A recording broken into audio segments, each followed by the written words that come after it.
Oui, bonjour à toutes et à tous. Nous allons attendre quelques secondes, le temps que la porte se ferme pour le bruit et que les gens se connectent. Voilà. Bonjour, bienvenue dans ce webinaire articulé en 2 temps sur les modes amiables de règlement des différends. Première partie aujourd'hui, nous allons parler de tout ce qui est conversation difficile et la semaine prochaine sur tous les modes amiables. Philippe Brossier, merci d'être avec nous. Philippe est médiateur, il est juge au tribunal de commerce et président d'une chambre de procédure collective. Et donc, merci de co-animer avec moi. Comme d'habitude, Philippe va dérouler son intervention. Je serai sur le chat. Vous n'hésitez pas à poser vos questions. Et dès qu'on peut, dès que le moment s'y prête, je l'interromps, si tu es d'accord, et je lui pose des questions. À toi. Eh bien, bonjour à tous, merci d'être avec nous ce matin. Je remercie bien évidemment Colette et le Conseil de l'Ordre d'avoir bien voulu me proposer d'animer ce webinaire en 2 parties sur les modes amiables. Donc on parlera plus longuement vraiment des modes amiables mardi prochain. Aujourd'hui, on va s'intéresser à ce qui se passe avant le conflit et qui est une conversation difficile. Pourquoi? Parce que c'est là où, en fait, et on va le voir, tout se noue.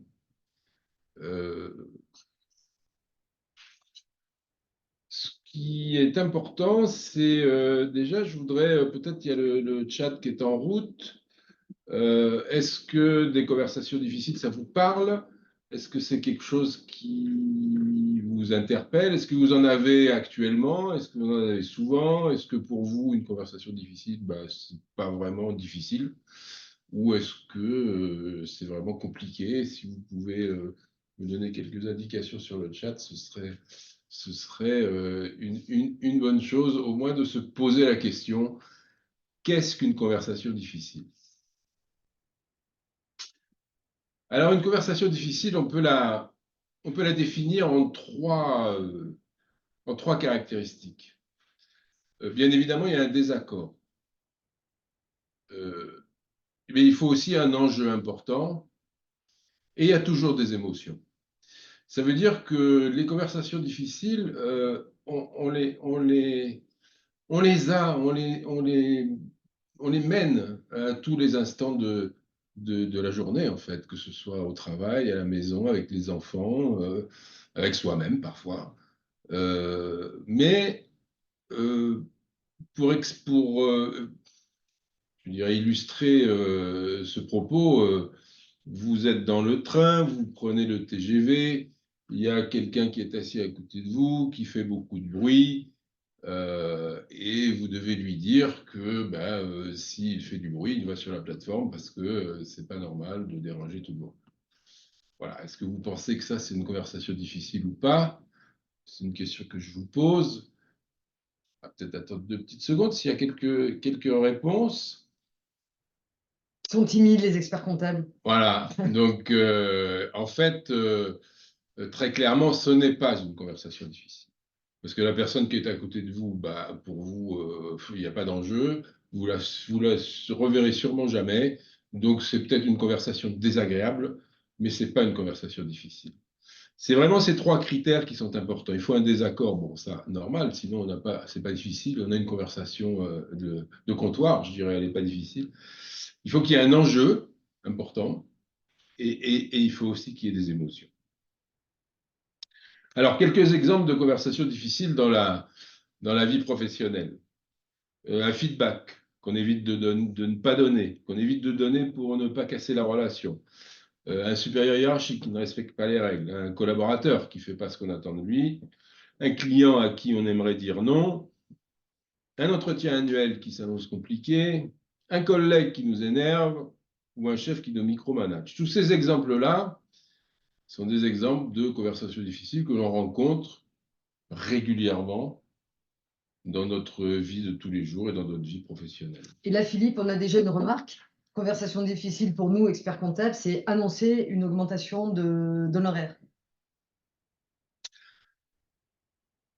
Alors, est-ce que c'est une conversation difficile?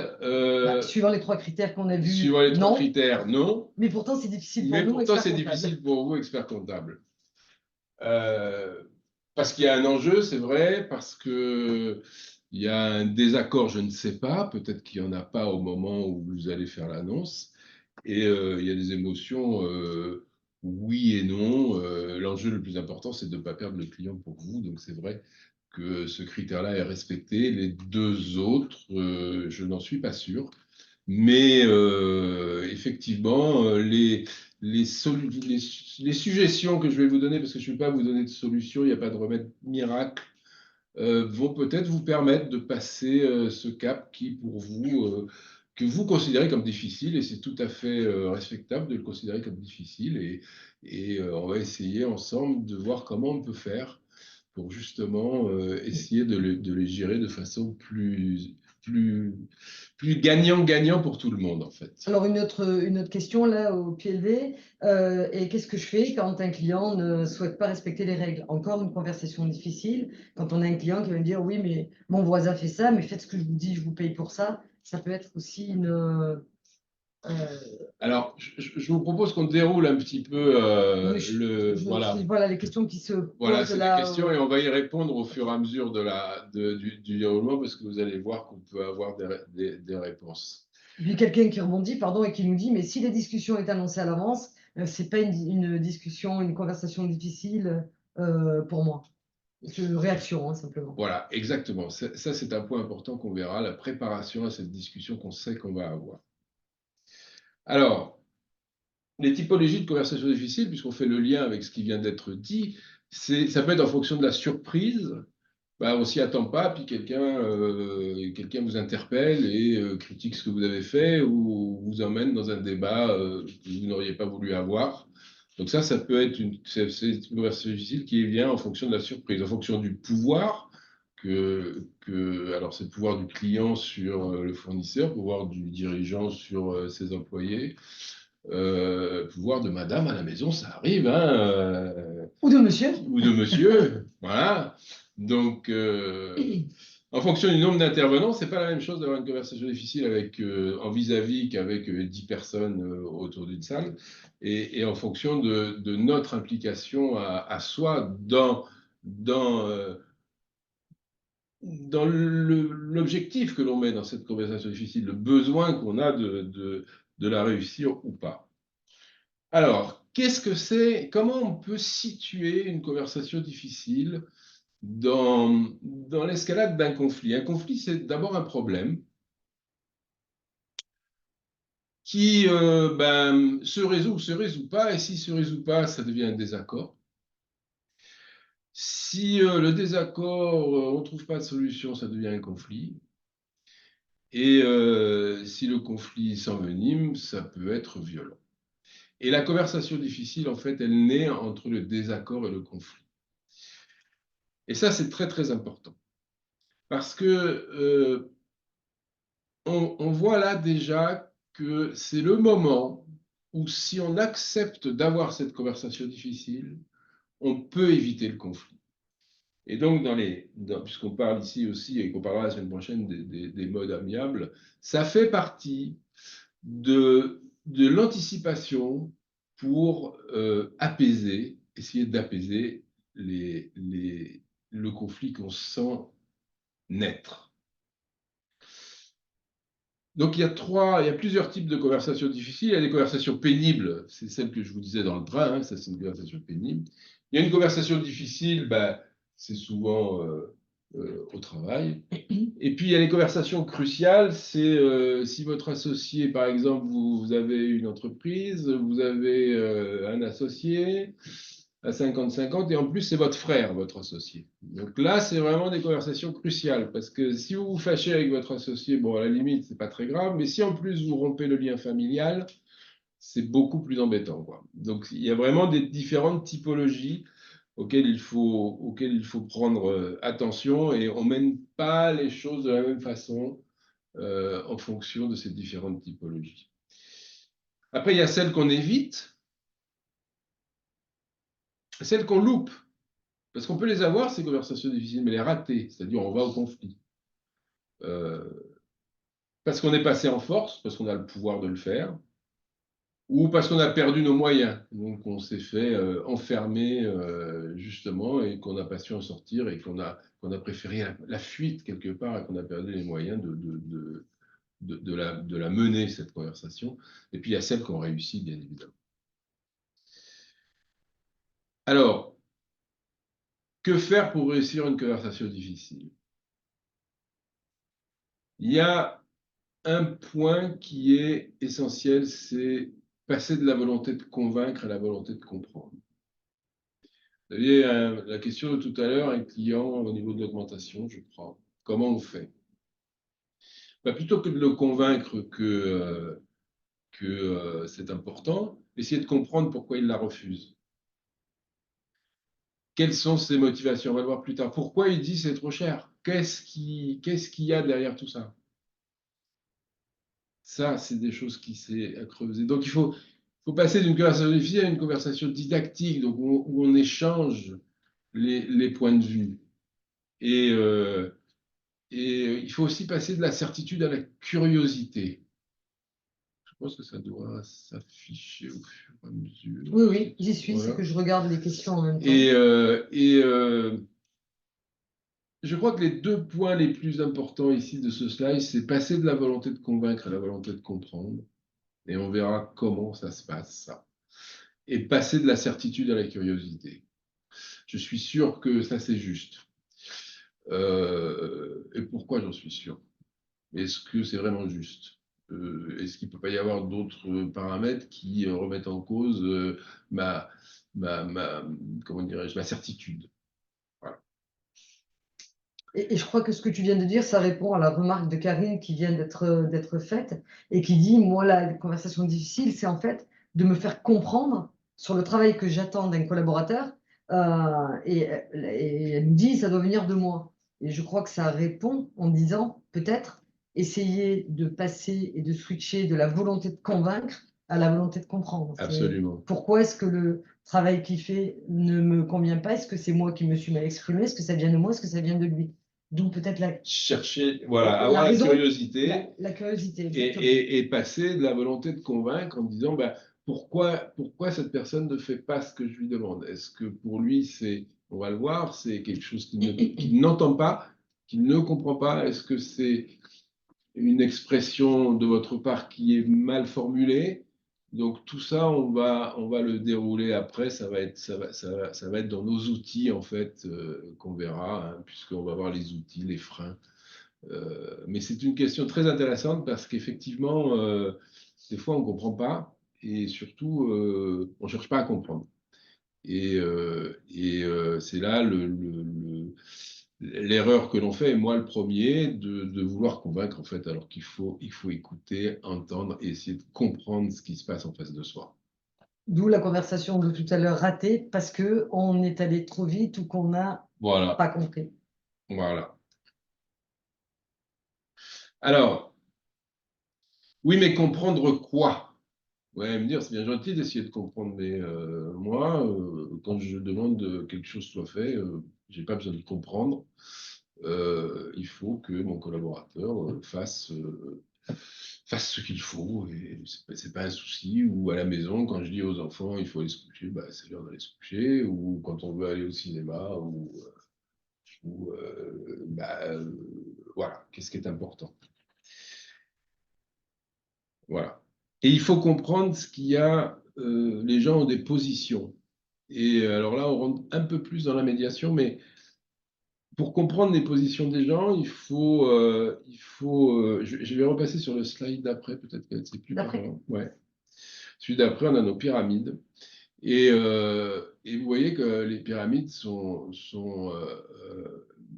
il y a les positions, les perceptions, les émotions et les besoins, désirs et intérêts.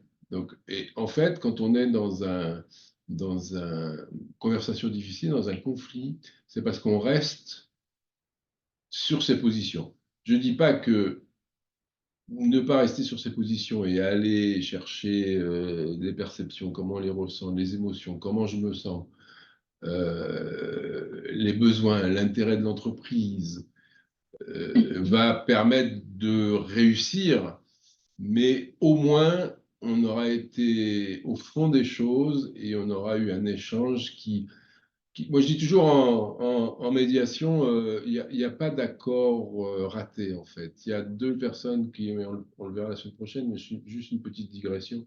Il y a deux personnes qui ont accepté d'aller en médiation et déjà ça, c'est un succès.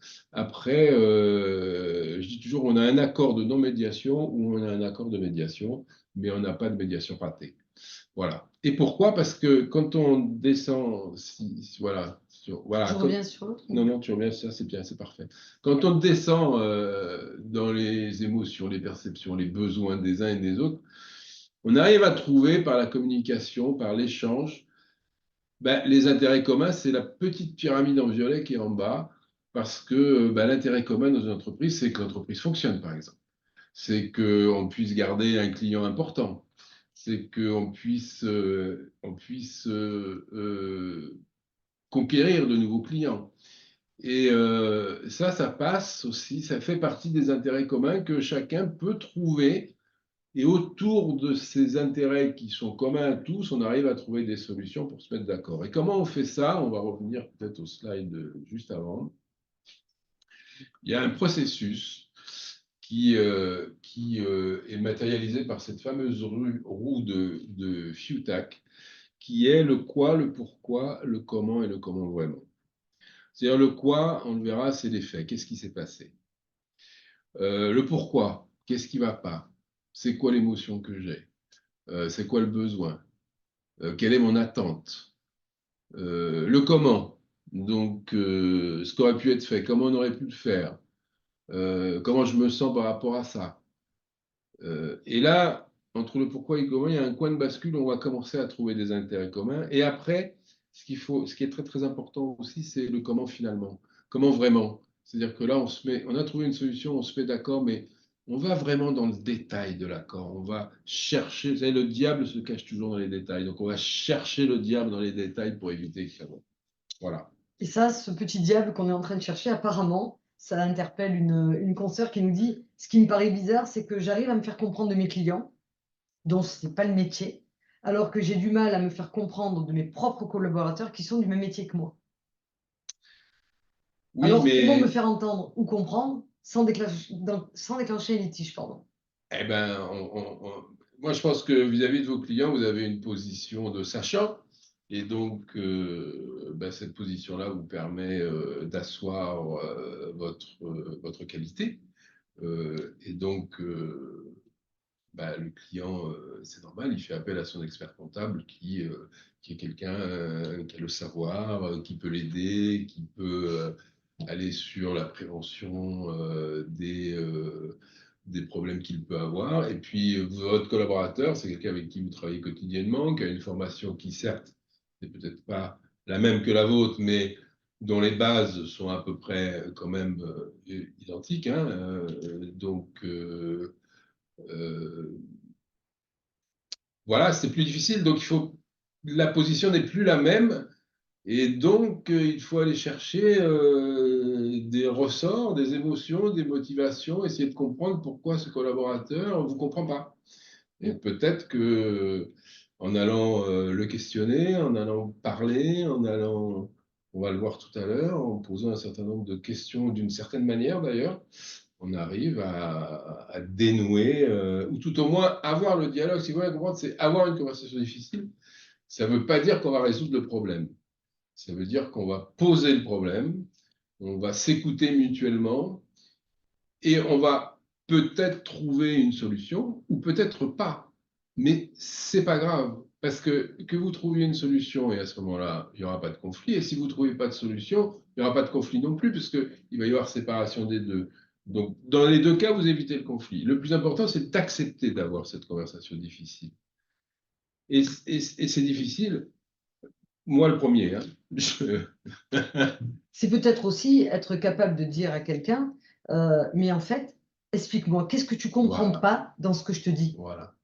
Ça peut être ça aussi. Ça peut être ça. Parce que le collaborateur ne comprend pas, alors qu'on a le sentiment d'avoir été clair. Alors, soit on n'a pas été clair, soit c'est lui qui n'a pas compris.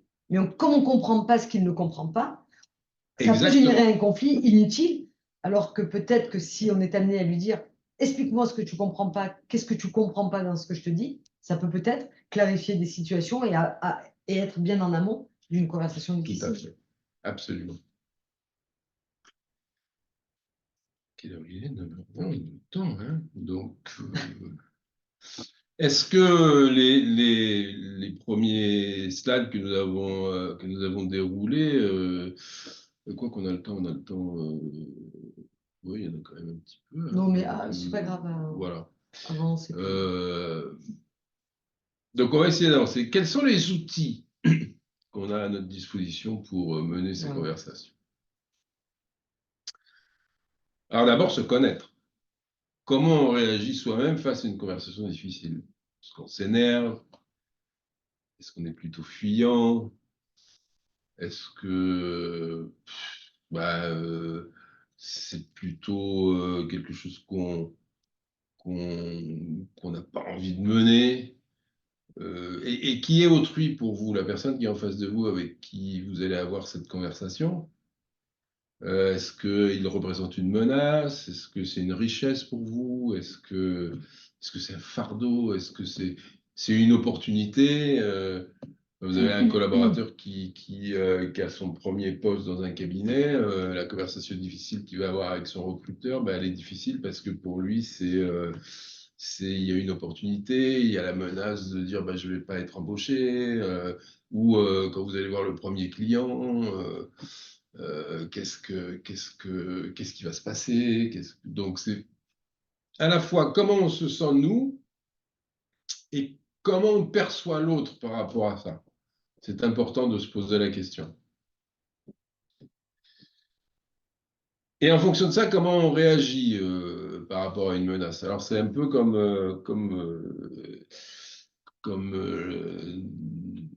je ne vais pas dire les animaux, mais la réaction dans la vie animale que l'on voit. Donc, c'est soit on passe à l'attaque, soit on fuit, soit on fait le mort.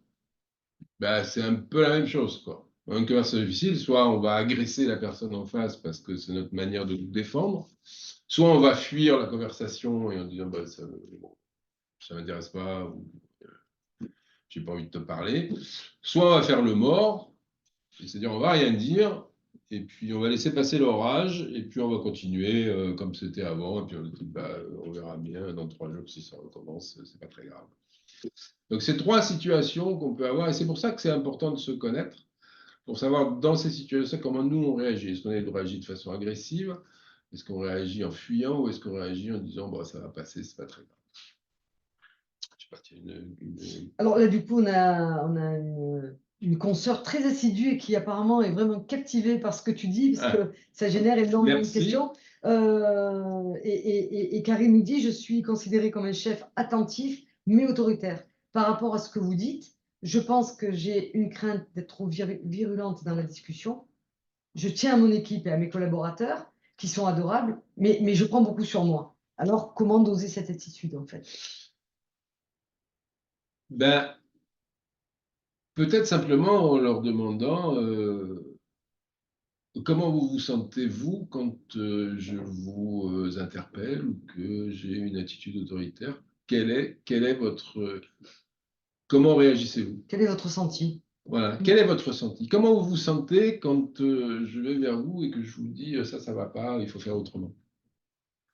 Est-ce que vous vous sentez agressé? Est-ce que vous vous sentez frustré? Est-ce que vous ressentez qu'on ne fait pas confiance à vos qualités? Est-ce que tout ça, c'est important d'aller le creuser pour aller chercher le ressenti de l'autre et le comprendre en fait. L'idée de la conversation difficile, c'est vraiment d'aller chercher chez l'autre comment il nous perçoit, comment il perçoit ce que l'on dit. Et pour comprendre quelle est notre... vous savez, il y a toujours action-réaction, hein, quelle est la réaction par rapport à notre action à nous. Et ça, c'est intéressant. Et puis, ce que je disais tout à l'heure, on le verra plus tard, essayer de comprendre toujours et pas convaincre. expliquer, poser des questions ouvertes, on le verra. Ça veut dire qu'on nous pose la question directement. Oui, bien Ça sûr. peut être Mais d'être. bien sûr. Oui, Qu'est-ce mais qui vous empêche de dire à quelqu'un, écoute, je sais pas moi, tu ne m'as pas sorti le grand livre, ou j'étais chez un client, tu m'as sorti le grand livre du client B alors que j'étais sur le client A, franchement, c'est insupportable. Ben, il faut essayer de comprendre pourquoi cette erreur s'est passée. Peut-être que parce que la personne qui devait préparer n'a pas eu le temps de le faire, ou peut-être qu'elle a eu l'information trop tard, ou ou parce qu'il n'a pas fait attention, parce qu'il est négligent. voilà. Ça peut. Bon, un exemple avec Colette, hier soir, je lui ai envoyé un nouveau slide à 23h30. Quand je suis arrivé ce matin, elle m'a dit, oh, bah oui, je l'ai mis en difficulté quelque part, mais je savais que je pouvais le faire parce que je l'ai un peu bousculé à 23h30. Elle me dit, mais ça va pas de m'envoyer des choses à 23h30. Et effectivement, elle a raison. Donc j'ai compris que ce que j'avais fait, c'était peut-être pas la meilleure des façons, mais je lui ai expliqué aussi que je pouvais pas faire autrement parce que j'ai pas eu le temps. Donc voilà, faut savoir se parler. Et il faut savoir surtout aller chercher l'information. Qu'est-ce qui se passe? Pourquoi c'est arrivé? C'est ça qui est important. Oula. Alors attends. Là, j'ai vraiment. Désolée, mais j'ai vraiment beaucoup de questions. Ah, Euh, Alors, on me dit. Alors, je sais que ça les paralyse, et c'est pour ça que j'ai peur de déborder et d'arriver à un point de non-retour. C'est la personne qui est vue comme quelqu'un d'autoritaire. vous savez que ça les paralyse, mais pourquoi ne pas lui dire? Je sais que vous êtes Paralysée. paralysé ou que quand je vous fais, quand on vous parle ou que je vous fais, ou que je vous donne un ordre, ou que je vous fais une réflexion, ça vous perturbe énormément. Expliquez-moi pourquoi. Qu'est-ce qui est important pour vous et comment pourrais-je faire autrement pour que vous vous sentiez mieux?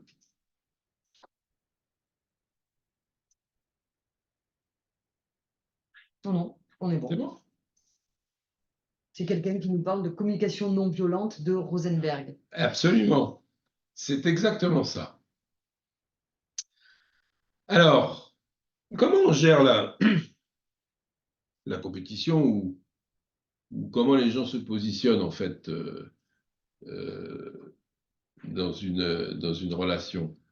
Euh, alors, on a deux axes. Là. Il y a un axe qui est l'intérêt pour le résultat et soi-même et l'intérêt pour le lien et les autres. Donc le combattant, lui, c'est le résultat et lui-même. Hein. Le fuyant, bah, c'est lui, mais le résultat, il s'en fiche un peu. Il y a le compromis au milieu. Il y a le coopérant qui, lui, veut sauvegarder le lien avec les autres, avec lui-même et qui souhaite avoir des résultats. Et l'accommodant qui, lui, le plus important, c'est le lien avec les autres, peu importe le résultat. Il n'y a pas de hiérarchie dans ces situations-là. Il n'y en a pas un qui est mieux que l'autre. Je vais prendre un exemple tout simple. Vous devez aller à l'hôpital pour une opération. Le chirurgien est parfaitement désagréable. Le lien, il s'en fiche. C'est un combattant, mais par contre, il est excessivement doué et vous êtes sûr que l'opération va se réussir. Donc, le fait qu'il soit combattant n'est pas un handicap, n'est pas un défaut. Au contraire, c'est sa qualité.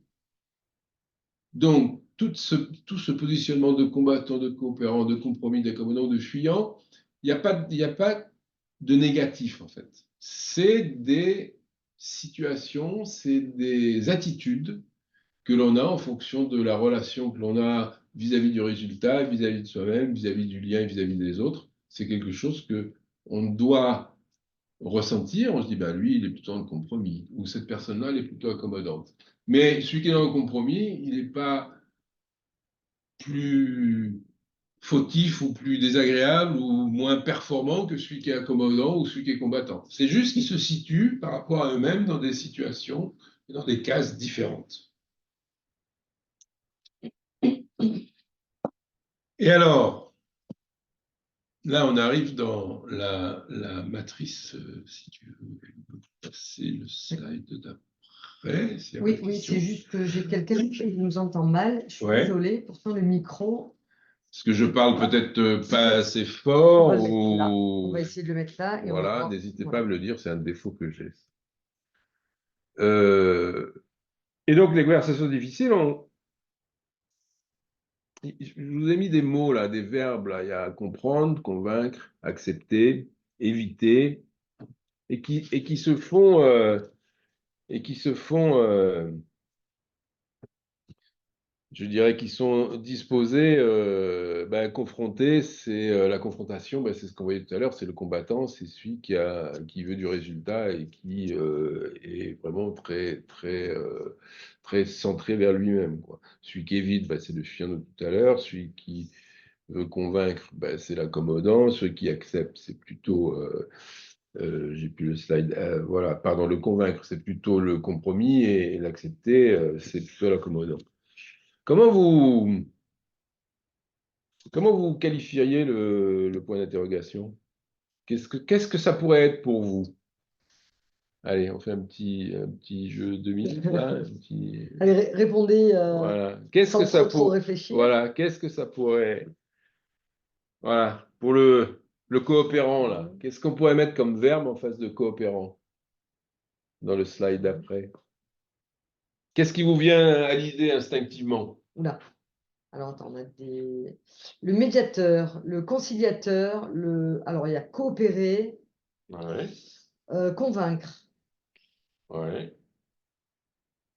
diplomate. Ouais. Moi, j'aurais mis comprendre.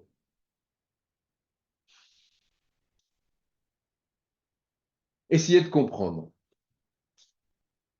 Voilà. Coopérant, coopération, effectivement, médiateur, diplomate, tout ça, vous aviez raison, ça tourne autour de ce verbe. Et moi, j'aime bien le verbe comprendre. On a Essayer de dialoguer comprendre. qui vient d'arriver. Le dialogue aussi, oui, absolument. Qui dit dialogue, c'est-à-dire essayer de comprendre les arguments de l'un et de l'autre. Donc, effectivement, vous avez bien ressenti ce qui allait dans cette Transiger. bulle. Alors, transiger, transiger, oui, à partir du moment où c'est des concessions communes. Ça veut dire que vous avez trouvé un intérêt commun et que vous êtes aligné sur ces intérêts communs. Si transiger, c'est dans ce sens-là, c'est bien. Si transiger avec dire, OK, il a raison, ou je vais me rallier à ses considérations ou à ses perceptions sans faire moi-même, sans avoir été écouté moi-même, non. Mais ça, on est plus dans la médiation, là. Mais là, vraiment, la méthodologie de la conversation difficile pour bien la mener, c'est vraiment, comme vous l'avez dit, c'est vraiment se comprendre, savoir quel est le ressenti de l'autre, comment il interprète mes paroles, comment mes paroles sont interprétées. Est-ce qu'il a bien compris ce que j'ai dit? Écoutez donc, on me dit. Voilà. Écoutez, bien sûr, écoutez. Très important. On me parle de bienveillance, Oui, comprendre avec, oui, écouter qui revient encore, voilà. appréhender. Oui, ça veut dire comprendre, appréhender, hein, qu'est-ce qui se passe en face. Et plus qu'écouter, on a s'écouter. Voilà, ça c'est bien. Alors, Merci Virginie pour cette remarque. voilà. Et puis, vous avez tous des excellentes remarques. Négocier, on a aussi, Voilà, hein, bien négocier. sûr. C'est... Et comment on fait pour arriver à s'écouter, à négocier, à médier, à se comprendre? On a des outils qui sont l'écoute active, être entendu, écouter et paraphraser, être compris, reformuler, recadrer, réfléchir, questionner et challenger. Passer du passé, donc des faits, de ce qui s'est passé, au présent, les faits, voilà, et au besoin, le futur. Désolée. C'est dans l'autre sens. Oui, oui, mais j'avais rien touché pourtant. Alors, ce qui est important, écouter, paraphraser, reformuler, recadrer, questionner, challenger. Donc, il y a effectivement, ça s'apprend, hein, c'est des notions d'écoute active. Je pense qu'on ne pourra pas le faire aujourd'hui, surtout en visioconférence, parce qu'il faut vraiment avoir un échange, je dirais, plus en présentiel, où il y a vraiment une sorte de ping-pong qui vient entre les deux participants. Mais on est d'accord, si on a des confrères intéressés, que tu nous animes cet atelier, puisque Ah, bien sûr, oui, avec grand plaisir. qu'on pourrait faire en Tout à présentiel. fait, tout à fait. Parce que c'est un jeu, on se prend au jeu en fait, c'est un jeu très très intéressant et ça peut paraître des fois, comment je vais te dire, basique, presque bête en fait, de reformuler ou de paraphraser. J'ai bien dormi cette nuit. Ah, alors, pour toi, tu as bien dormi. Oui, mais ça veut dire quoi pour toi, bien dormir? Vous voyez la différence entre alors tu as bien dormi, la réponse c'est oui ou non. Mais qu'est-ce que tu entends par bien dormir? Ben, bien dormir, ça veut dire que je me suis couché à 11 heures et je me suis réveillé à 7 heures sans le réveil, j'étais reposé. Voilà. Là, on arrive déjà dans la question fermée, la question ouverte. On fait une question fermée, je déborde un peu hein, sur la suite ou sur le cours enfin, sur l'intervention de la semaine prochaine. Euh, Très, très important. Regardez, je pourrais vous donner tout à l'heure des exemples de questions ouvertes, de questions fermées. Parce que le principe, en fait, c'est que la question fermée, on peut répondre par oui ou par non. Et la question ouverte, bah, vous ne pouvez pas répondre par oui ou par non. Du coup, entre paraphraser, écouter, recadrer, lors d'un entretien avec un collaborateur, comment faire quand on voit l'émotivité de la personne qui réagit à ce qu'on lui dit, sans pour autant ne pas vouloir faire de reproches, mais juste rester factuel? Bah, pourquoi ne pas accueillir cette émotivité? Je veux dire, il faut accueillir les choses. Je vois bien que Ça vous trouble, ça vous énerve? voilà, je vois bien que, enfin, je ressens de votre part une émotivité dans cette réunion. Est-ce que je me trompe? Est-ce que c'est vrai? Ou voilà, pour inviter l'autre à dire, bah, ou, effectivement, l'émotivité. Et alors, mais c'est quoi? Pourquoi dans quelle mesure vous êtes émotif? Qu'est-ce qui vous fait être dans cette situation? Comment vous le ressentez? Est-ce que si vous voyez que c'est trop émotif, vous pouvez dire, ou que ça se bloque, vous pouvez dire, bah, est-ce que tu es d'accord pour qu'on repousse cette conversation à la semaine prochaine, parce que tu auras eu le temps de te préparer, moi aussi, et voilà l'objectif de la conversation. Je veux dire, il y a plein de manières, c'est aussi un entraînement, hein. Reformuler ce que la personne a dit en face de vous. Alors, il y a des reformulations, ce qu'on appelle perroquet, où on reprend vraiment ces mots à l'identique. Il y a, euh, il y a des façons de reformuler où on essaye avec nos mots de transcrire ce que la personne a dit en face. Et en général, ça marche bien parce qu'on vous dit ah non, mais c'est pas tout à fait ça que j'ai voulu dire. Donc voilà. Tout ça, ça permet de comprendre, ça permet d'aller vers l'autre, ça permet de l'accueillir. C'est ça qui est important, accueillir les émotions de l'autre. C'est aussi très, très important. Donc, reconnaître, respecter et recadrer, bien sûr. Et la gestion des émotions. Alors ça, c'est un petit schéma qui est très intéressant. Donc, les principales émotions, hein, colère, peur, tristesse, dégoût, et les émotions positives, la joie. Alors la surprise, c'est une émotion qui est toujours liée à une autre, hein. Il y a toujours la surprise, après il y a la joie, ou il y a la surprise, il y a la tristesse, ou il y a la peur, ou il y a la colère. Et des études ont été faites, notamment aux États-Unis, où en fonction de l'émotion de la personne, le flux sanguin est complètement différent. Vous voyez, la peur, c'est le premier, donc on est prêt, le deuxième, pardon, la peur. Le premier, c'est la colère. Alors la colère, on voit bien que les poings sont fermés, il y a du sang partout dans les bras, dans la tête, dans le cerveau, dans le cœur, on est prêt à se battre. Mais par contre, dans les jambes, il n'y a rien du tout. La joie, c'est le bonheur dans tout le corps, quoi. Donc c'est très intéressant de... Et donc, par ce biais-là, on comprend qu'en fait, l'émotion induit une réaction physique et non pas simplement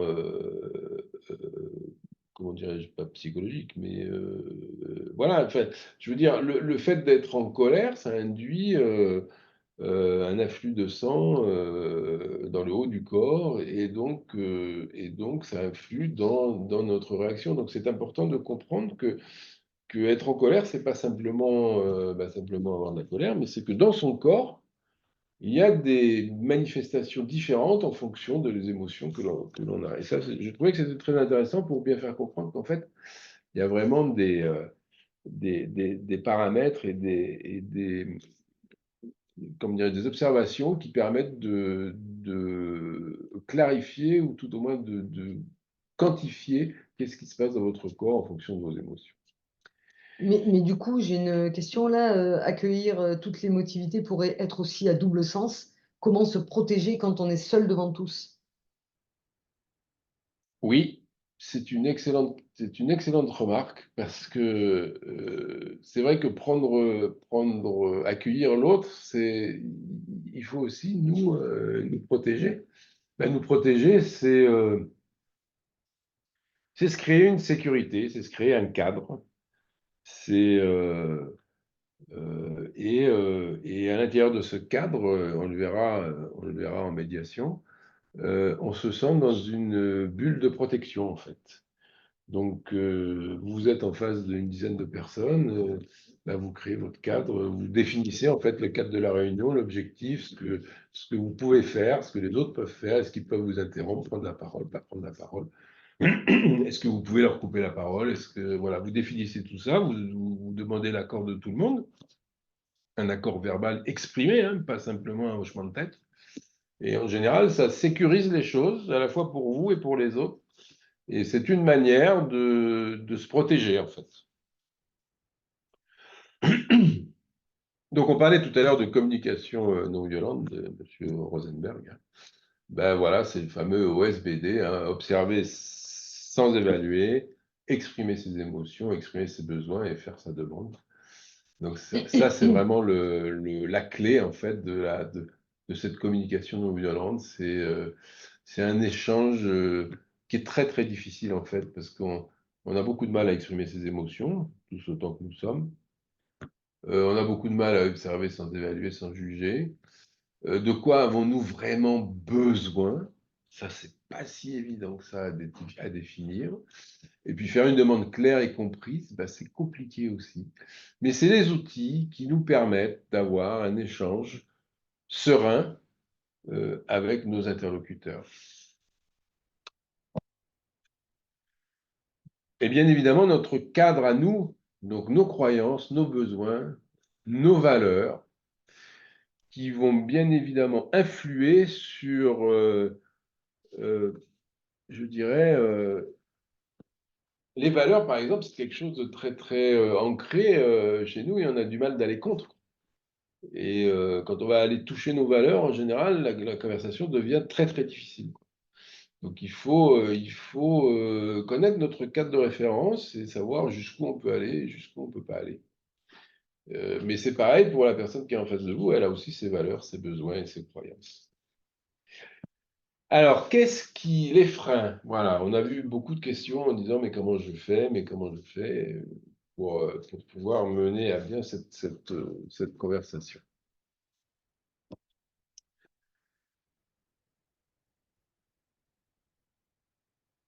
Est-ce que vous en voyez quelques-uns, vous?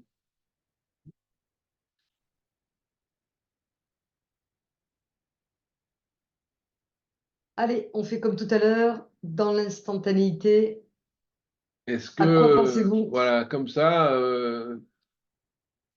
vous devez avoir une conversation difficile, ou vous en avez une, quels ont été les freins, ou qu'est-ce qui vous a gêné,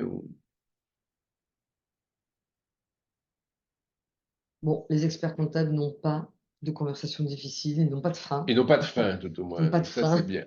Et ils arrivent à les contourner Voilà. apparemment. Bon, malgré tout, parce que ça peut vous aider ou aider, il y a cinq freins Ah, classiques, en pardon, fait. c'est le temps. Désolé, c'est Ah, peut-être un peu le temps que ça arrive. L'émotion qui prend le dessus, ouais, la peur, oui, Faire évoluer un collaborateur. J'ai pas compris le frein. Ouais, Comment deviner la réaction de l'autre? ouais, La peur qui revient. Être avec quelqu'un de fermé qui ne veut pas échanger. oui, ça arrive, oui. L'anxiété. Voilà, s'il veut pas échanger, malheureusement, voilà, il veut pas échanger, hein. Si on a beau faire tout ce qu'il veut, s'il veut pas, il veut pas, hein. On aura mené cette conversation difficile, elle n'aura pas abouti à une solution, mais elle aura eu lieu. Donc, c'est pas négatif. On a le manque de confiance en soi. Ouais. Peut-être la difficulté à anticiper la réaction du client. Oui, Là, on est sur un client. Le choix du moment de la discussion, éviter de le faire quand on est dans un état de colère absolument, ou énervé. absolument. Ou même si on vous force à l'avoir, dire écoutez, ou écoute, aujourd'hui, je n'ai pas le sentiment d'être suffisamment en accord avec moi-même pour pouvoir avoir cette conversation. Est-ce que ça te dérange si on la repousse à demain ou dans une semaine? Faut pas hésiter à dire ça, de dire ben non, c'est pas que je veux pas l'avoir, c'est que je veux pas l'avoir aujourd'hui. C'est pas la même chose. Alors, quels sont les freins, les 5 freins classiques, on va dire, que, que l'on a nous? Là, je parle de ce que l'on ressent nous. Déjà, c'est j'ai raison, l'autre a tort. Ça, c'est un grand classique, hein. Raison, voilà. Moi, je sais de quoi je parle, donc j'ai raison. L'autre, il ne sait pas, donc il a tort. Ça, c'est classique. Ou l'autre a voulu me faire mal, il l'a fait exprès. Il s'est énervé pendant une réunion contre moi avec, il y avait 10 collaborateurs autour. Franchement, il l'a fait exprès, quoi. Donc, je vais pas être enclin à avoir une conversation avec lui, quoi. Ou l'autre est coupable. C'est de sa faute. Si je reprends mon exemple de tout à l'heure, le grand livre qui n'était pas à la bonne société quand on l'a présenté, là, c'est de sa faute. Il faut le punir, quoi. Il est coupable d'avoir mal fait. Donc, on n'a pas de conversation difficile puisqu'il est coupable. Ça sert à rien d'avoir une conversation. Ou c'est plus fort que moi. Là, on touche à nos croyances. C'est plus fort que moi. Je supporte pas qu'il y ait des gens qui roulent en SUV, par exemple, puisque c'est à la mode en ce moment, le SUV. Bon, c'est une croyance. Ok. Donc, comme il roule en SUV et que je ne le supporte pas, je n'irai pas discuter avec lui. Et c'est une question de principe. Moi, je suis désolé. Le travail, ça commence à 8h30 et à 8h31, c'est en retard. C'est une question de principe. Ce n'est pas admissible. Donc, ça ne va pas. Voilà. C'est un peu les 5 freins. Il y en a d'autres, hein. Mais ceux que l'on retrouve le plus fréquemment, en fait, et qui nous empêchent, nous, d'aller au-delà de ces perceptions-là, d'aller au-delà de ces freins. J'ai raison, l'autre a tort, c'est pas la peine que je discute, quoi. Voilà. Ça, c'est un frein. Je pense que je ne sais pas quelle est vos réactions par rapport à On tout a ça. quelqu'un qui nous dit, alors, deux questions. Mm. Comment faire dès lors qu'un conflit est plus ressenti de manière personnelle que professionnelle, quand ça Mm. nous touche? Donc, on est dans celui d'avant. Ouais, c'est plus fort que C'est moi, ça plus me fort que touche. moi, ça me touche. Et Ouais. l'autre, est-ce que le frein, ce ne serait pas soi-même? Oui, bien sûr, mais c'est soi-même parce qu'on rentre dans une. Enfin, on rentre. C'est pas exhaustif, hein, mais on peut rentrer dans une de ces 5 catégories, c'est-à-dire, et effectivement, quand on n'a pas parce qu'on a de l'émotion et que la première question c'était, j'ai peur d'avoir une conversation parce que il y a beaucoup d'émotions. Oui, mais on verra qu'il faut savoir le dire. Pourquoi on ne le dirait pas qu'on a de l'émotion avec cette personne d'avoir la conversation? Pourquoi on ne le dirait pas? Qu'est-ce qui nous empêche? Parce qu'on a peur de la perception de l'autre. Mais oui, je suis d'accord, mais si on en parle simplement. Donc il faut vraiment essayer de dépasser ces freins. Alors, le premier frein, j'ai raison. OK. Pourquoi c'est que rarement vrai? Parce qu'on ne dispose pas forcément de la même information. Parce qu'on s'est mal compris. Parce qu'on a la même information, mais on ne le voit pas de la même façon. On ne le voit pas de la même manière. nos interprétations diffèrent en fonction de notre cadre de référence. Vous voyez, on a notre cadre, nos croyances, nos valeurs, nos besoins. Donc on interprète les choses, mais on les interprète d'une façon qui n'est pas forcément l'interprétation de l'autre. Nos conclusions qui reflètent nos intérêts et nos peurs, et nous pensons que le problème vient de l'autre et inversement. Hein, c'est pas de ma faute, quoi. Je veux dire. Moi, tout ce que j'ai fait, c'est bien. Je veux dire, voilà, c'est ça qu'on se pense. Voilà. Bah non, pas toujours. Donc, c'est toutes ces questions-là qu'il faut pas fuir, en fait. Mais ça, c'est un dialogue avec soi-même, en fait. Et comment on fait pour ne pas fuir quand on a quelqu'un qui ne veut répondre que par écrit, qui n'accepte pas la discussion, difficile ou pas, hein, mais l'autre ne veut pas discuter, il veut pas d'être en face à face, il veut simplement écrire. Et est-ce qu'on lui a posé la question de savoir pourquoi il fuyait la discussion? Est-ce que c'est parce qu'il a besoin d'une sécurité juridique et de consigner l'intégralité des échanges par écrit? Auquel cas, il faut qu'il exprime. S'il veut s'exprimer par écrit, on s'exprime par écrit, c'est pas le souci. Mais on va quand même lui poser la Mais question. on va quand même lui poser la on est question de d'accord, savoir hein, pourquoi. C'est pas dont acte. C'est pas dont acte, Voilà, c'est on est d'accord. pourquoi, qu'est-ce qui est important pour toi de faire cet entretien par écrit. Voilà. J'ai du mal à comprendre pourquoi tu ne veux pas qu'on échange de façon verbale. Qu'est-ce qui est important pour toi dans cette forme d'interaction par écrit?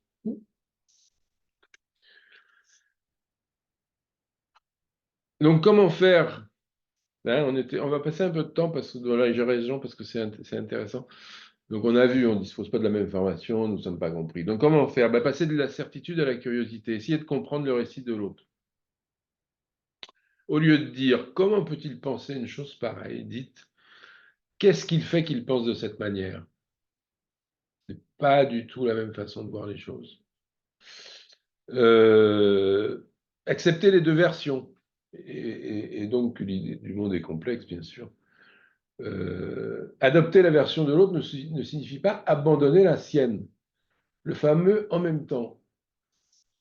Oui, j'ai raison, mais en même temps, tu n'as pas forcément tort. Je ne sais pas si je m'exprime comme il faut, mais je pense qu'effectivement, la solution que tu proposes est une solution intéressante. En même temps, ce que je te proposais peut avoir un avantage dans cette situation. C'est pas le même dialogue.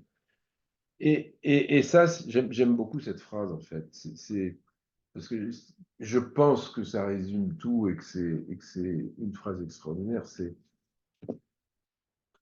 comprendre la différence de point de vue et passer de j'ai raison à j'ai mes raisons. Et là, tout est là. C'est-à-dire, on exprime ses raisons. J'ai mes raisons de penser ça, car dans telle situation, il se passe ceci. Voilà. Mais pas j'ai raison simplement. J'ai mes raisons de penser de cette façon-là. Et la personne en face de vous a ses raisons à elle de penser de cette façon. Et c'est là où les choses vont s'accorder. Parce qu'on a chacun de bonnes raisons qui sont les nôtres, qui ne sont pas critiquables, entre guillemets, puisque c'est des certitudes que l'on a soi-même, mais on échange. Et en même temps, le fameux en même temps. Donc ça, c'est intéressant. Après, il y a quelque chose qui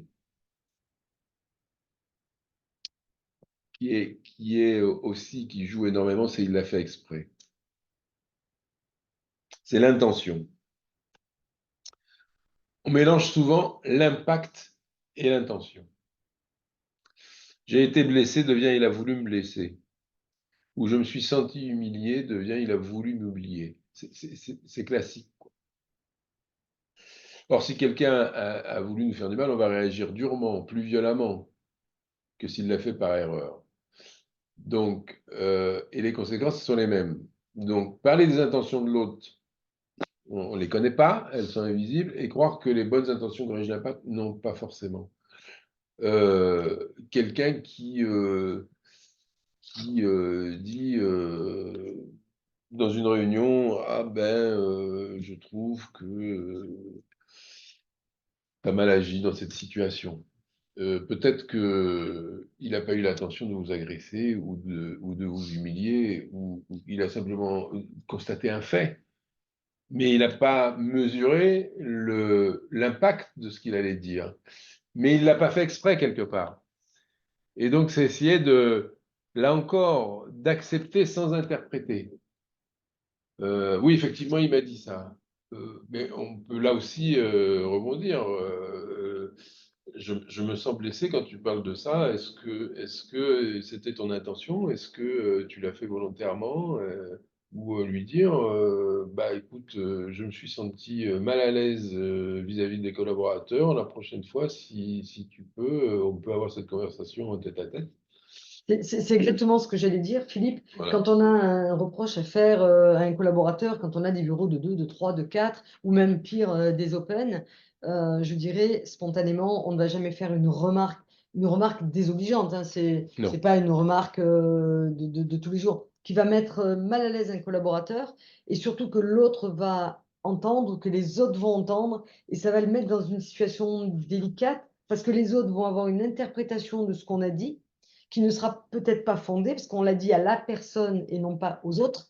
Et Voilà. d'où un enchaînement de tu as dit ça, il me l'a ressorti, etc. Donc, je crois qu'il y a aussi un rôle de notre part, nous, hein, là, je me pose en dirigeant, Tout à fait. d'être très, très Tout à vigilant fait. quand on s'adresse à un collaborateur ou même à ses associés. Absolument. Nous, enfin, je peux vous donner un petit exemple. Au cabinet, on a 5 associés aujourd'hui. Quand on a quelque chose à se dire, on ne le dit jamais devant un collaborateur. Jamais. Entre nous, on se dit, voilà, écoute, là, tu m'as dit quelque chose, j'ai pas apprécié du tout, etc. Mais jamais devant un collaborateur. D'abord, qui peut s'en servir. Puis, on peut laisser paraître des conversations difficiles entre les associés, alors que normalement, nous, Il on n'y est en a là pour pas. donner Voilà. l'exemple et que dans la vraie vie, il n'y Exactement. en a pas. Et ça peut être hyper, Voilà. hyper dangereux. Et ça rejoint ce que tu disais tout à l'heure. On a créé un cadre, on a créé un espace qui est sécurisé pour pouvoir avoir cette conversation entre associés sans que ça impacte le reste de l'entreprise. Donc, c'est toujours créer cet espace où on dit, bon, on doit se parler, on sait que, celle-là, on va la passer peut-être. On sait que c'est important, on va fixer, on se parle dans mon bureau dans 3 heures, demain ou après-demain, qu'est-ce que tu en penses? Voilà. Ça, c'est effectivement, mais fort justement, Colette, c'est tous les... Alors, on le sait tous qu'il ne faut pas faire des réflexions à brûle pour point, mais des fois, Ça sort.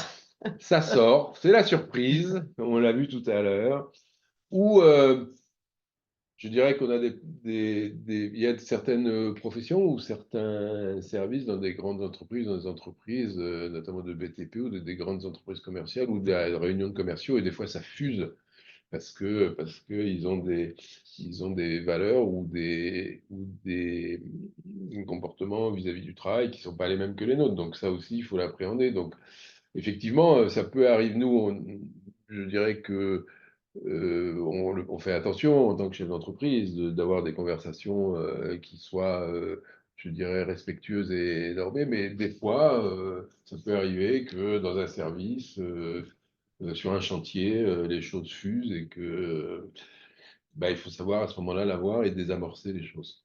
Alors, c'est de sa faute. À nos yeux, l'autre est vraiment coupable, hein, c'est la vérité. Et là, on est dans la culpabilité, en fait. On va dire qui a commis l'erreur, qui devrait présenter ses excuses, qui a le droit d'être indigné, qui doit-on punir. Euh, Sauf que tout ça, ça empêche de voir le vrai problème. Euh, Alors, on va pas faire l'exemple parce qu'on n'aura pas le temps, mais différencier l'accusation de la responsabilité partagée. L'accusation repose sur le jugement et elle vise le passé, ce qui s'est passé. La responsabilité partagée, ça repose sur la compréhension et comment on peut faire pour que ça ne se reproduise plus. Donc, elle est plutôt tournée vers l'avenir.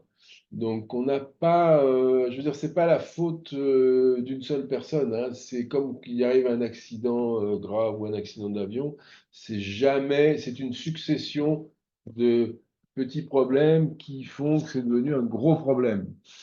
Et là, c'est un peu la responsabilité est partagée entre plusieurs acteurs. Et je pense qu'on a tous dans notre action, dans notre vie, qu'elle soit professionnelle ou personnelle, une responsabilité dans ce qui arrive. Donc, c'est pas uniquement la faute de l'autre. On a aussi une part, et, bah, il faut l'accepter. Il faut dire oui, j'ai une responsabilité. Bah, il faut en tenir compte. Et puis il faut se dire, bah, on va travailler ensemble pour aller, pour faire en sorte qu'à l'avenir, les choses soient beaucoup plus efficaces, pertinentes, pour le bien de l'entreprise et pour le bien de notre relation. On a quelqu'un qui nous dit oui, mais c'est bien de tout préparer, anticiper, mais la spontanéité, ça reste plus naturel. Moi, j'ai envie de répondre là pour toi. Attention à la spontanéité qui justement peut créer des situations difficiles qui vont elles-mêmes engendrer, mais tu me reprends hein, si je Absolument, me trompe. absolument. Prendre le temps. Mm. Mais Mais est-ce que la responsabilité ne va pas multiplier les excuses et ne pas voir le problème plus rapidement? Moi, j'aurais répondu non, mais non, le fait de partager, d'être en co-responsabilité nous empêcherait de voir le problème. Je ne sais pas, c'est peut-être plutôt de le, de le,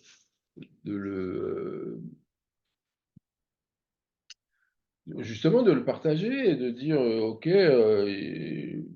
je reprends l'exemple de mon grand livre là, qui n'était pas oh, bon au bon client. client. Peut-être que vous avez modifié les dernières écritures sur ce grand livre la veille au soir, ou que vous l'avez fait le week-end, vous l'avez envoyé le dimanche et que bah, votre collaborateur il travaille pas le dimanche, donc il a vu le mail que le lundi matin et pour vous faire plaisir, il a fait les modifications vite vite et il s'est trompé. Donc c'est vrai, il a fait une faute, il s'est trompé, et il n'a pas pris le bon grand livre ou le bon document, mais quelque part, vous l'avez mis en stress en lui envoyant le dimanche soir à 22h un document modifié. Donc ça, c'est de la co-responsabilité. Et l'idée, c'est de dire, bon, alors, comment on fait pour que ça ne se reproduise plus? J'ai pour certains besoins, pour certains clients très très importants, besoin que tu travailles le dimanche, mais d'une manière générale, je n'apporterai plus. Donc c'est une discussion, mais voilà, c'est ça la co-responsabilité en fait. C'est pas lui dire, bah, tu t'es trompé, j'ai vraiment eu l'air bête devant mon client. D'ailleurs, il veut plus me parler, c'est pas possible, c'est de ta faute, tu peux pas recommencer. Qu'est-ce qui est arrivé? Pourquoi on en est arrivé là? C'est ça, toujours cette curiosité. Qu'est-ce qui s'est passé, quoi? C'est qu'à un moment donné, on s'est retrouvé, nous, à gérer une conversation difficile avec un client qui va nous dire, attendez, on a rendez-vous. Voilà. C'est un rendez-vous qu'on a eu depuis 15 jours et vous arrivez avec un grand livre qui n'est pas à moi. Enfin, monsieur l'expert comptable, madame l'expert comptable, c'est fort un café quand même. Mais comment vous pouvez m'expliquer? Moi, je vous fais confiance. Là, il y a un vrai problème.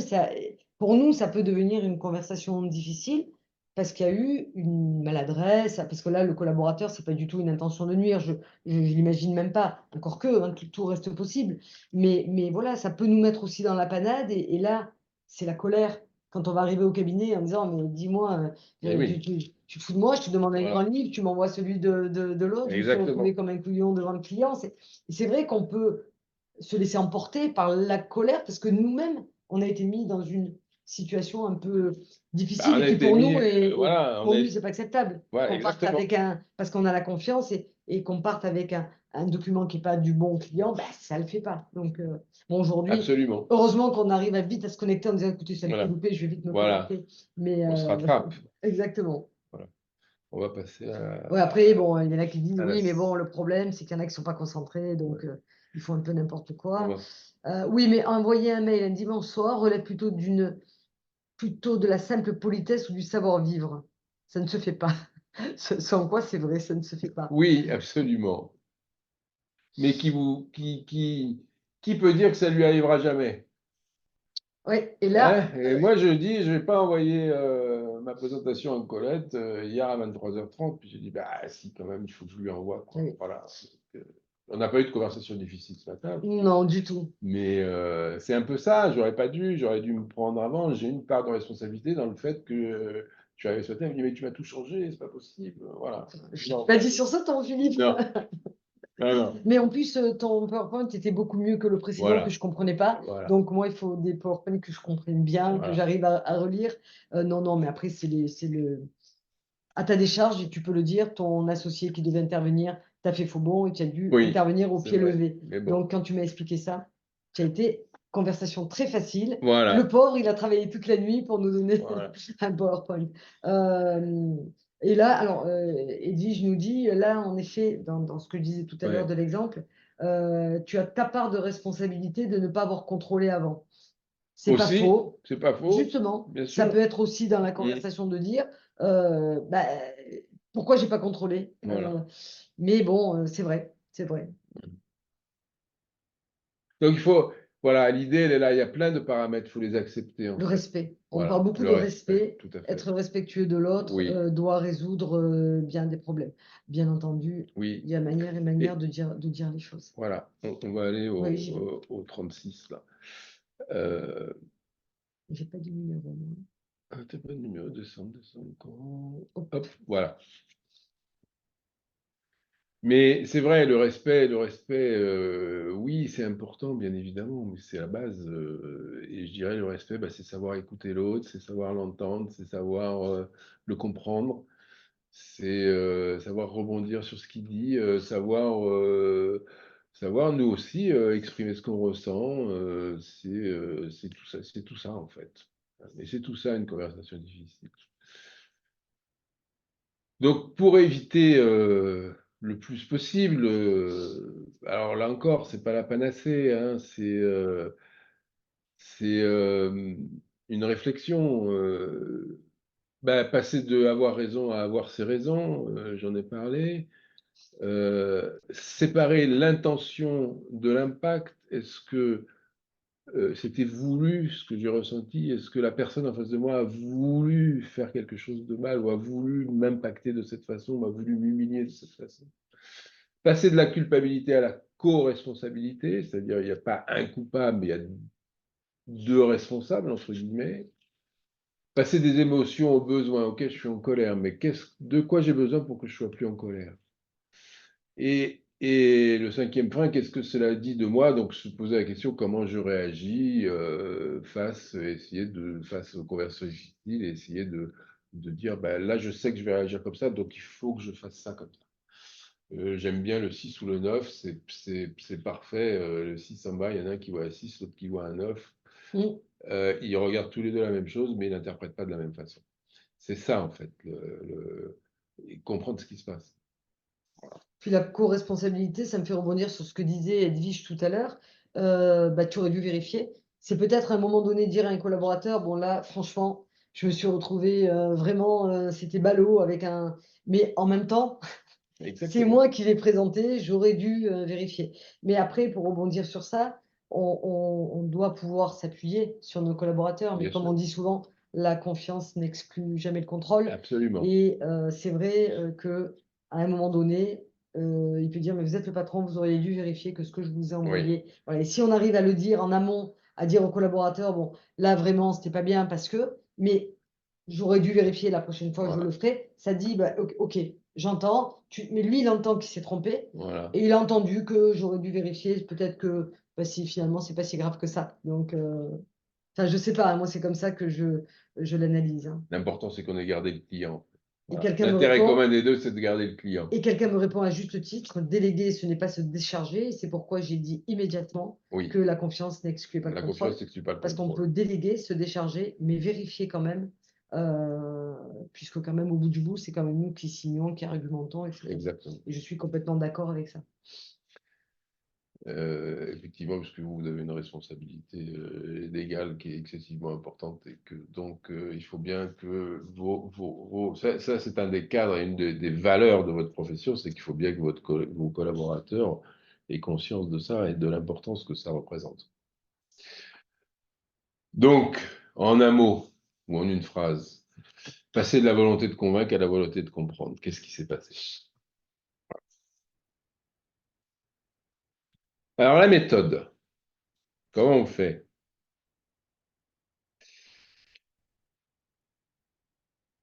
Alors d'habitude, quand... Pardon, excuse-moi, on a une remarque. Oui, C'est bien de communiquer, etc. Mais il ne faut quand même pas infantiliser les collaborateurs. Il faut qu'ils fassent leur part. oui, absolument, Ce en tout à quoi il n'y a fait, pas bien sûr, de débat là-dessus. bien Non, mais sûr. bon. Donc, en gros, la méthode, c'est quoi? Ben, c'est démarrer la conversation. Déjà, ça, c'est important. Explorer le récit de l'autre. Qu'est-ce qu'il a voulu nous dire? Qu'est-ce que nous, on a voulu dire? Donc, exprimer notre récit. Avec tout ça, essayer de trouver des intérêts communs ou pas, et donc de trouver une solution qui peut être positive ou négative, mais en général, on trouve toujours une solution, et après, on conclut. Alors, la méthode pour se préparer, démarrer la conversation. Euh, Donc là, bien évidemment, on suppose qu'on n'est pas sous l'effet de la surprise, où il n'y a pas quelqu'un qui vient vous appréhender dans le couloir et dire, oh là là, il faut que je te parle. Donc quand c'est comme ça, moi, ce que je recommande, ce que je conseille, mais chacun est libre de réagir comme il l'entend, c'est de dire, écoute, j'entends ta colère ou je comprends ton besoin de parler sur ce point. Est-ce que ça t'ennuie si on en parle cet après-midi après le déjeuner? Fait que là, vous avez évacué la surprise, vous avez rassuré la personne en disant j'ai bien compris que tu voulais me parler, mais je suis désolé, pas maintenant. Il a bien compris que maintenant vous n'étiez pas disponible pour l'écouter. Et donc, ça vous évite d'être dans une situation de stress et et de, de réaction qui peut être négative face à cette demande. Donc ça, c'est important. Et c'est pas une fuite, hein. Faut pas le considérer comme une fuite. C'est dire, ben non, excuse-moi, là, à l'instant présent, je ne suis pas en situation de pouvoir t'écouter parce que j'ai d'autres choses à faire. Il faut que tu le comprennes. Mais après déjeuner, on se prend une demi-heure tous les deux ou une heure tous les deux pour en parler avec grand plaisir. C'est pas très compliqué à dire. Simplement, en fait.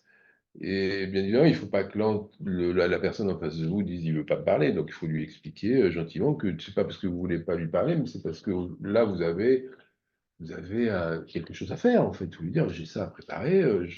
Voilà. Donc, ça, c'est important aussi de comprendre qu'on n'est pas obligé, dans l'instant, d'accéder à la demande de l'autre. Mais il faut savoir lui expliquer pourquoi. Il ne faut pas le rejeter en disant j'ai pas le temps, on verra ça plus tard. Ça marche pas en général. Ça, la conversation difficile, elle arrive très très vite là après. Et là, on est directement dans le conflit. Voilà, et là on est directement dans le conflit. Donc là, on suppose quand même que justement on n'est pas dans une conversation surprise, hein. Donc on a défini clairement l'objectif de la conversation et ce qui nous motive à l'avoir, pourquoi on souhaite l'avoir. Euh, et on se met en sécurité. Alors la mise en sécurité, j'en parlais tout à l'heure, c'est créer un cadre. On en parlera plus longuement la semaine prochaine dans la médiation. Et un des éléments du cadre, c'est ce que l'on appelle BATNA, c'est qu'est-ce qui se passe si ça tourne mal? Quelle est la pire des solutions? Qu'est-ce qui se passe dans le pire des cas? C'est ça la solution. Je vais lui dire ça, il n'y a pas de content, il va partir. Est-ce que ça met en danger la sortie des comptes de tel ou tel client? Est-ce que ça met en danger l'intégrité du cabinet? Est-ce que c'est ça? Quelle est la pire des solutions? Qu'est-ce qui pourrait se passer de pire? Et ça va nous rassurer parce qu'en général, c'est pas ce qui se passe. Comme on va l'avoir identifié, on va pas aller dans cette optique de dire qu'est-ce qui va se passer de pire. Mais on y est prêt. Après, il faut préparer les questions qu'on va poser. Et après, moi je dis toujours, si vous pouvez rédiger votre entrée en matière faire attention à essayer de parler en termes positifs. Ce qui est très important, c'est le cadre. Moi, ce que j'adore dire dans ces cas-là, c'est de dire, mais ça c'est la déformation du médiateur, c'est la confidentialité. Et je sais que vous faites beaucoup de prévention. En prévention, la confidentialité est quelque chose d'excessivement important. Ah, c'est fondamental. C'est fondamental. Et donc, quand vous allez avoir une discussion avec une personne, vous dire ce qui se dit là ne sortira pas de ce bureau. Est-ce qu'on est d'accord tous les deux là-dessus? Ça, c'est vraiment, ça sécurise l'entretien, ça sécurise l'échange. Et c'est vraiment très, très important. Enfin, moi, je conseille toujours de rappeler cette sécurité et que quand la porte sera ouverte, on n'en parlera plus, sauf avec l'accord des deux parties, bien évidemment, s'ils le souhaitent, hein. Ça, c'est autre chose. Moi, j'ai juste une petite question. Là, on est dans le cas où on va dire à quelqu'un, écoute, pas maintenant, je dois rendre ce rapport à un client, on se voit à 14 heures. Mais je ne sais pas de quoi il veut me parler, mon collaborateur. Et il m'a dit, il faut que je vous parle. Il rentre dans mon bureau, Paulette, il faut que je vous parle. Je vais lui dire, écoutez, pas maintenant, je termine ça, 14 heures, est-ce que ça vous convient? D'accord? Oui. Je ne sais pas de quoi il va me parler. Donc, comment je vais pouvoir préparer, Ah ben anticiper peut-être qu'on pourra pas, mais si quelqu'un vient vous parler, c'est peut-être parce que Mais ça peut être, je suis énervé contre un client, vous savez quoi, il m'a traité d'abruti, c'est simplement ça, et on va se créer un stress, peut-être. C'est pas pareil que moi, si un client me dit, un collaborateur vient, me dit, j'en peux plus de votre cabinet, voilà, je vais ouais, partir, que le client m'a raccroché au nez, il m'a traité d'abruti, c'est insupportable, voilà. il y a une C'est- conversation difficile et c'est- une conversation cruciale là, peut-être. Exactement, exactement. Donc, on peut passer Non, on le laisse ça même pas c'est définir. Non, ma question, voilà. pardon, c'est, on lui dit même pas de quoi voulez-vous me parler. On lui dit maintenant, je peux Oui, mais pas. ça Ah, c'est le ressenti que vous pouvez avoir. d'accord. L'important c'est de dire, je veux bien connaître l'objet de la conversation, mais on ne l'aura pas maintenant. On l'aura dans 2 heures ou dans 3 heures, Oui, mais ou on l'aura demain. pour Mais comme ça, effectivement, voilà, on pour peut se mettre en sécurité voilà, et on pour peut préparer les questions, on pourrait déjà peut-être lui dire, écoutez, de quoi voulez-vous parler? voilà. Je veux parler de ça. OK, Mm. je vous propose. Tout à fait. D'accord. Tout OK. à fait. Donc, peut-être qu'on peut Bien sûr. anticiper par une question. Oui, OK. oui, absolument. J'ai D'accord. peut-être été un peu trop rapide en me disant, mais effectivement, ah oui, tu veux me parler de quoi? Bon, écoute, là, ok, j'entends que tu veux me Hmm. parler, on reformule, c'est bien de ça que tu veux me parler. Est-ce que, tu vois, là, je suis occupé, mais Hmm. je veux bien qu'on se fixe un rendez-vous en début d'après-midi. Alors, je vais juste faire, parce que je vois qu'il est 10h20, presque 17. 17, voilà, je vais juste faire, on a troisième récit là, mais ça va peut-être être un peu long,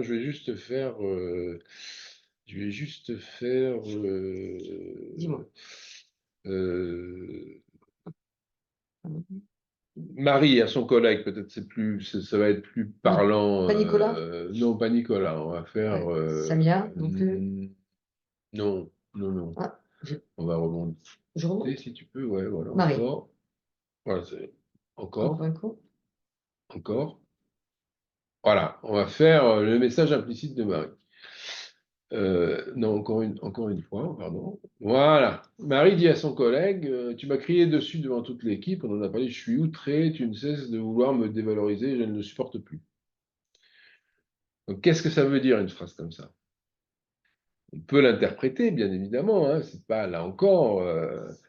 Le message implicite de Marie, c'est-à-dire ce que nous, on peut ressentir, c'est tu es une personne agressive et malveillante qui cherche à humilier les autres. Ça, c'est l'interprétation. Hmm.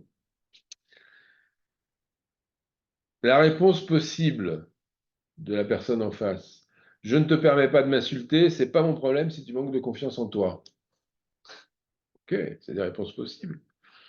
Qu'est-ce qu'on pourrait dire? Je voulais te parler de la réunion de ce matin. Je me suis senti blessé. Je voulais t'expliquer pourquoi et écouter ton point de vue.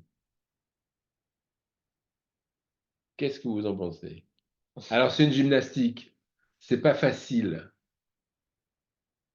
C'est pas inné. Mais ça permet d'ouvrir le débat. Ça permet d'engager la conversation difficile. On peut faire Nicolas, peut-être qui est plus probant. Nicolas et le Testament. Euh, Deux frères ne sont pas d'accord sur le testament de leur père qui vient de décéder. Et un qui dit à l'autre, si tu contestes le testament de papa, tu vas faire exploser la famille. Bon. Le message implicite, c'est en gros, tu ne te soucies pas de la famille, tu es un égoïste, tu es un ingrat, tout ce qui t'intéresse, c'est que toi, quoi. Parce que si tu contestes, la famille est explosée, mais c'est pas ton problème. Et l'autre, il peut dire, non, mais comment tu oses dire ça, après tout ce que j'ai fait, c'est toi qui cherches à détruire la famille, donc on se renvoie la balle, on n'en sort pas, quoi. Mais si on disait, je voulais te parler du testament de papa, j'ai l'impression que toi et moi interprétons différemment ce qui est juste, je voulais comprendre ton point de vue et te faire part du mien.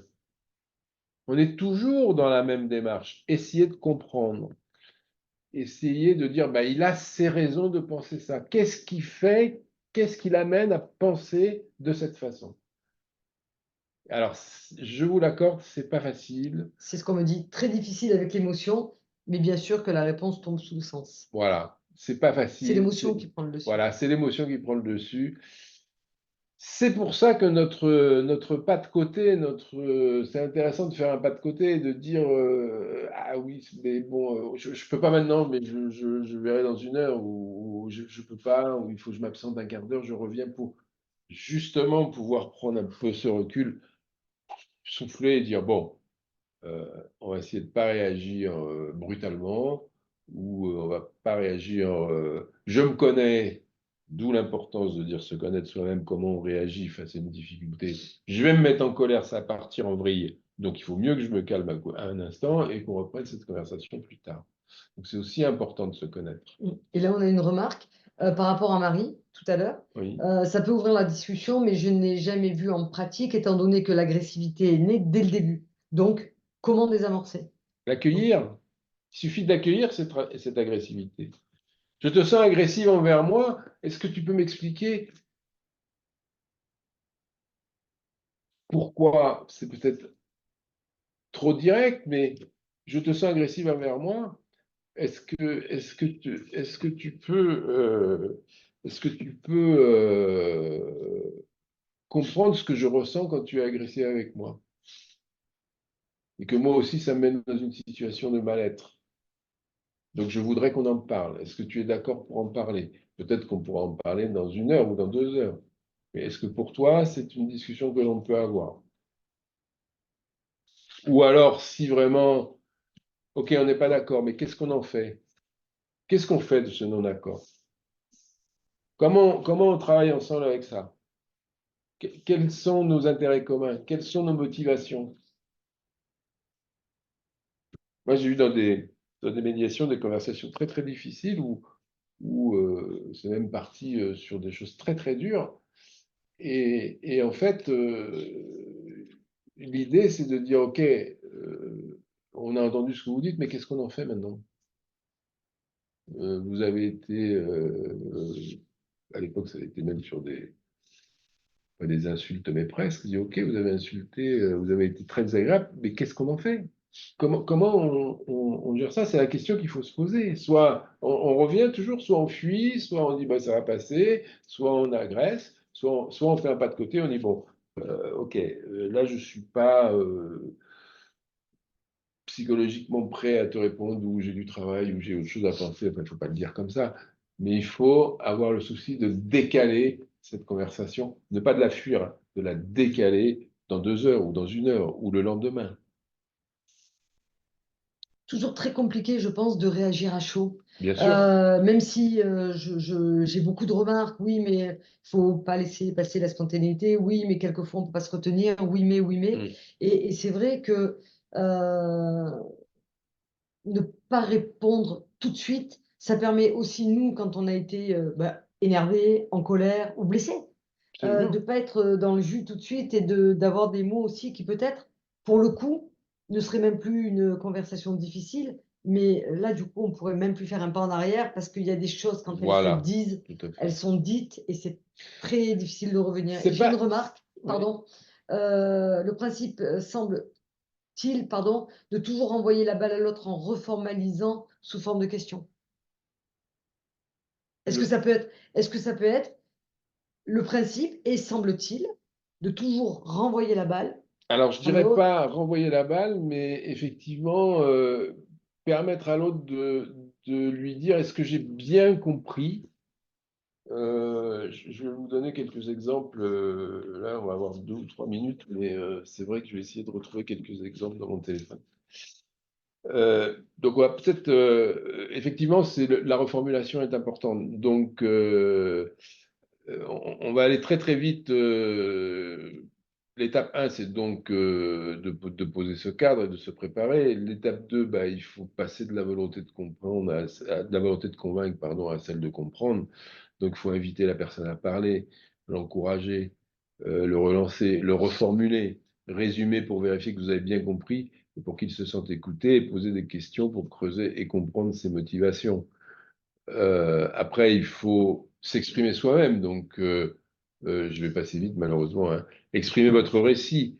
Donc, commencez par les faits. Racontez votre histoire. Précisez que c'est votre point de vue, pas forcément la vérité. C'est comme ça que vous avez vu les choses. Et expliquez d'où ça vient. Pourquoi vous réagissez comme ça. Quelle est votre manière de penser. Quelles sont vos valeurs, vos émotions. Qu'est-ce qui est fondamental pour vous?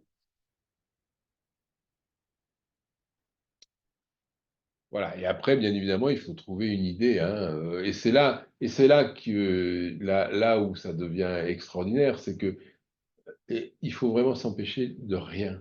Il faut vraiment ouvrir la boîte à idées là, mais aller vraiment partout, quoi.